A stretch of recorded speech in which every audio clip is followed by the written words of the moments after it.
소비에트 연방의 스탈린 체제와 공포정치 피해 대숙청. 스탈린이 정권을 장악한 1928년 이후 그는 정권 유지를 위한 대숙청을 단행했다. 이 대숙청은 당과 정부 그리고 국가에 대한 스탈린의 영향력과 권력을 포장해주는 도구였다. 스탈린의 사람이 아닌 1917년 이전의 볼셰비키파는 전멸에 가까운 타격을 입었다.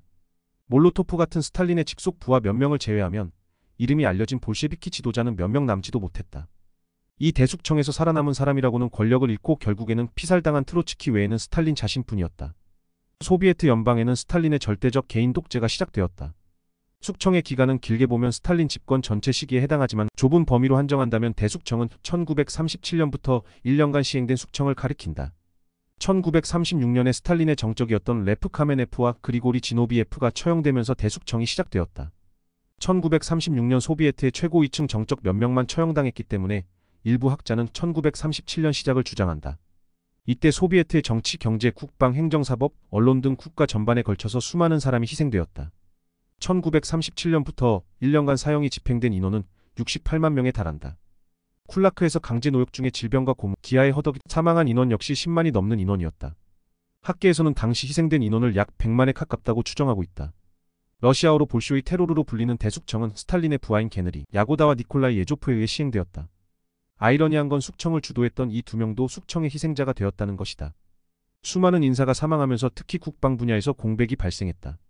소비에트 적군은 장교의 숙청으로 인해서 질적 저하를 겪어야 했으며 이는 핀란드와의 겨울전쟁, 톡소전쟁까지 영향을 미쳤다.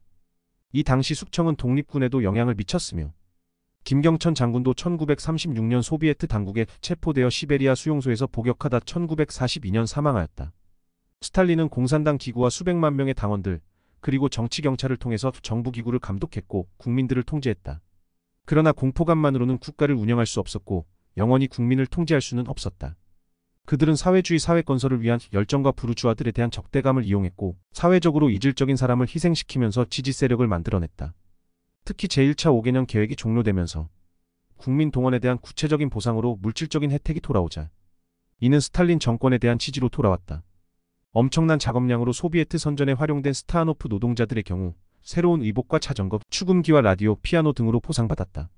그들이 당 집회에 초대받아 무도회에서 즐거운 시간을 보내는 것은 소비에트 국민들에게 선전 모델로 제시되었다.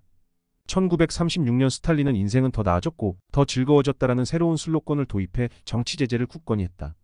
물론 소비에트 정권이 당대 시행한 잔혹한 일들에 대해서는 모순이기는 했지만 국민들을 둘러싼 영화, 음악, 미술, 문학, 무용 등 수많은 여가 생활은 이들에게 즐거운 이야기와 장밋빛 미래를 약속했다.